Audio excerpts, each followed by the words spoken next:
सभी कुशल हैं। प्रिय माता पिता, भाइयों बहनों और बेटे बेटियों, अभी ना मैं सरसों साग काट रही हूँ और सरसों साग काट रही हूँ तो मुझे बचपन में सुनी हुई एक कहानी याद आ गई और जिसमें बताया गया है कि एक बहन थी जिसके 7 भाई थे और वो एक दिन सरसों का साग काट रही थी और अचानक से क्या हुई, हाथ को, अंगुली को कटा गई और उसे घबराहट हो गया।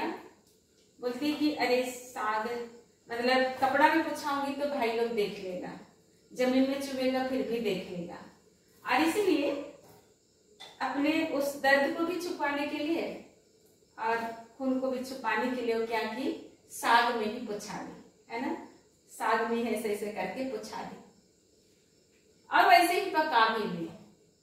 और जब खाने का वक्त हुआ तो 7 भाइयों को खाना परोसा गया और सरसों का साग भी। और दूसरे दिन भी खाए थे और पहले भी कई बार खाए होंगे वो भाई लोग साग को, उतना स्वाद नहीं लगा था, लेकिन जिस दिन उसकी बहन हाथ को कटाई और साग में ब्लड को पुछाई, खून को, और पकाई, तो उन लोग सोचता है कि आज क्यों इतना स्वाद लग रहा है, इतना स्वाद तो नहीं लगता है। बहुत पूछने के बाद पता चलता, बताती कि नहीं, मैं सरसों साग काट रही थी तो अंगुलियों को कटा गई, कपड़ा को पूछूंगी तो भी आप लोग देख लीजिएगा, जमीन में गिरेगा फिर भी देख लीजिएगा, पूछिएगा कि क्या हुआ मेरा तकलीफ को, और इसलिए नहीं बताई और सरसों साग में पुछा दी और पका दी। ऐसे तो हम लोग सुनते हैं भाई लोग बहुत प्यार करते हैं ना, और हिंदुइज्म में देखते हैं इतना, रक्षा बंधन इतना सुंदर त्योहार, I do like very much, मुझे बहुत अच्छा लगता है ये सब चीजें देखने और सुनने के लिए भी। तो उन भाइयों का मन में देखिए क्या दुष्टता उत्पन्न होता है, और वो सोचते हैं कि अगर इसका ब्लड इतना स्वाद है, इसका खून इतना स्वाद है, तो इसका मांस कितना स्वाद लगेगा। और इसीलिए हम लोग षड्यंत्र रचते हैं और झूठ ना मूठ का उसे मेला दिखाने के बहाने घर से ले जाते हैं ना। आप लोग में से बहुत कुछ जानते होंगे इस कहानी को, तो इस कहानी के माध्यम से मैं कुछ बताना चाह रही हूँ। और ले जाते हैं और बोलचाल की भाषा में तो पोंडरा कहते हैं, एक तरह का घास है, खेत तरफ उगता है, सफेद सफेद फूलता है, और नागपुरी में काशी फूल कहते हैं शायद, अगर मैं गलत नहीं हूं तो। और उसी को दूर से दिखाते, ओ देखो मेला, ऐसा बोलते हैं उसको, एक मचान पर चढ़ा देते हैं, मचान बनाकर वहां देखो उधर मेला दिख रहा है बोलते हैं ना। और बेचारी भोली भाली बहन देखती है। उसी समय सबसे बड़ा भाई तीर धनुष चलाता है लेकिन नहीं लगता है। और उस समय एक गाना भी मुझे याद आ रहा है, मैं जरूर गा के सुनाऊंगी। मार मार ददा छते तैन तैन, ददा सिलाई सकोई केस, ददा बगैलो सई केस, तोर तीर धनुष दया बया जाए, भैया दया बया जाए। ऐसा कुछ बहुत रिकॉल तो नहीं कर पा रही, बट ऐसा कुछ गाना मैंने बचपन में सुना है। और उसका तीर नहीं लगता है, मतलब बारी बारी से सबसे बड़ा भाई, फिर उससे छोटा, उससे छोटा, उससे छोटा, उससे, मतलब 6 भाई तीर चलाते हैं, नहीं लगता है।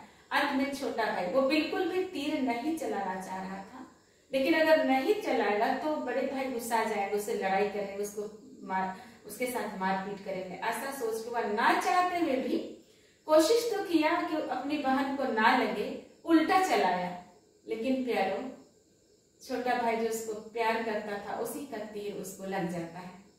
ये बड़ा ही भाव विवल करने वाला कहानी है। मेरे आंखों में आंसू आ गए, पता नहीं आपको कैसा लग रहा है। सुनी हुई चीजें भी कई बार इतना गहरा अर्थ रहता है कि हमें रुला देता है। और उसके बाद बहुत लंबी कहानी है, पर मैं इतना ही, छोटा भाई का लग जाता है और उन लोग उसका मांस तैयार करते हैं, पकाते भी हैं, ऐसा खाते भी, पर छोटा भाई नहीं खाता है ना, उसको छुपा के बांस झूड़ में डाल देता है, ऐसा है ना। बम्बू ट्री का जो बुश रहता है, so they put not they, that youngest one, he puts that meat cooked one in bamboo bush, और वहां बांस उगता है और कोई वहां कुछ अपना पर्सनल काम के लिए जाता है तो भी वो बम्बू बांस से जिससे वो आवाज निकलता है वो उसी की बहन थी, ऐसा कहा जाता है। तो बहुत अच्छा आवाज आता है, तो शायद केंद्रा वाला था ऐसा, और उसको काटता है, केंद्रा बनाता है। ऐसे ऐसे बहुत लंबी है। तो मैं यहाँ बताना चाहती हूँ प्यारे भाइयों को कि आज भी आपकी बहनें, बहुत सारी बहनें, उनके पास बहुत कष्ट है, लेकिन वो अपने कष्ट को आपको नहीं बताती है, ना दिखाती है। कई बार वो अकेले में रोती है पर आपके सामने रोना बंद कर देती है। उसके पास अथाह दुख रहता है पर अपने दुख को इंगित नहीं करती है।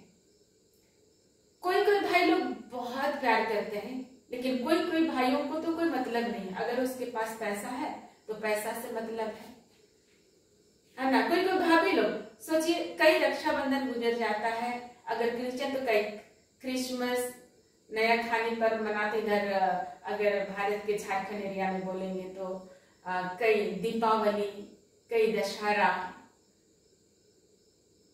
कई ईस्टर ना, कई त्योहार आके, और कितनों का आप घर में बर्थडे मनाते हैं। आप कितने बार अपनी बहन को याद करते हैं, अपनी बहनों को, अच्छी बहनों को, है ना, कितने बार याद करते हैं। कोई कोई तो झगड़ालू भी होते हैं, अलग बात है, लेकिन कोई कोई बहनें अपने गम को पीकर अकेले जीवन से लड़ती हैं, रोज दिन वो लड़ती हैं, अपने एक एक पल से जूझती हैं आगे बढ़ने के लिए। क्या आप कभी फोन करके पूछते हैं?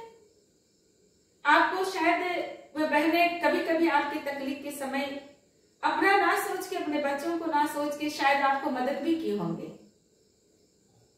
और आप कई बातों से उन्हें दुख पहुंचा दिया। और कई बहनें ना कि दुख के कारण आपके पास नहीं आती है, क्योंकि आएंगी भी तो आपको लगेगा ना कि खाने के लिए आ गई है, पाने के लिए आ गई है, कुछ तकलीफ हुआ होगा इसीलिए आई है। और इसीलिए प्रियो, कई बहनें अपने भाइयों का दरवाजा नहीं जाते हैं। मम्मी पापा रहने तक तो ठीक है, वहां तक चल भी जाती है, लेकिन बाद में वह अपने आप को समेट के रह जाती है। कई सदियों से गुजरना पड़ता है उसको, कभी कभी उसको सांस लेना मुश्किल हो जाता है, पर आपको फोन करके नहीं बताती है, जैसे उसने किया था, अपने दर्द को छुपाती है। लेकिन कभी कभी मुझे बहुत खराब लगता है, हम ही लोग नारियां ही भाभी, मम्मी, है ना, सास, दादी, बहू, ननद सब बनते हैं, पर रिश्ता बदलते के साथ हमारा सोच बदल जाता है। पर मैं सोचती हूँ हमारा जो हम नारी लोग हैं, हमारा नारीत्व को किसी भी रिश्ते में नहीं भूलना चाहिए। और भाइयों को भी, वो कहा जाता है ना कि शादी करते बदल जाते हैं, नहीं, ये अगर ये सोच है, अगर आप नहीं बदलना चाहेंगे तो नहीं बदलेंगे। इसको सोचिएगा कि आपकी बहनें नहीं मांगेंगी आपसे, कोई कोई मांगते भी होंगे, लेकिन बहुत बहन लोग नहीं मांगती हैं, नहीं बताती है अपने कष्ट को, और उसी पर आधारित है ये कहानी।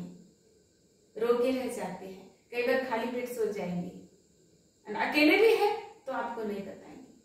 और कोई कोई तो ना लूटने वाली भी होती है उनके पास सब कुछ ठीक ठाक है, लेकिन भाइयों को कोई देखे, कोई कोई ऐसे भी होती है कि तकलीफ पर तकलीफ बता दे, थोड़ा है ना तो उसको शंख नदी, कोई नदी, गंगा नदी सबको जोड़ के बता देंगे, ऐसा भी होता है। तो ऐसे बहनों से भाई लोग भी डरते हैं। तो तो बहनों से भी गुजारिश है ऐसा ना करें। अगर आपके पास है, अगर आप जूझ सकती हैं तो आपको जूझना चाहिए। आपके पास अच्छा हाथ पैर है, दिल दिमाग है, तो उसको उपयोग करना चाहिए आलस्य को छोड़कर।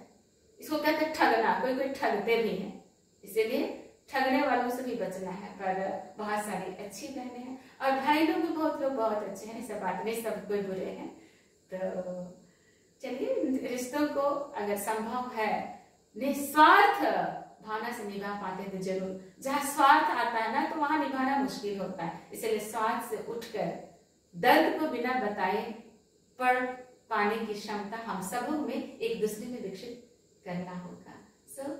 पुनः आप सबों को मुझे सुंदर देखने के लिए धन्यवाद। ईश्वर का अनुग्रह आप सबों के साथ हो।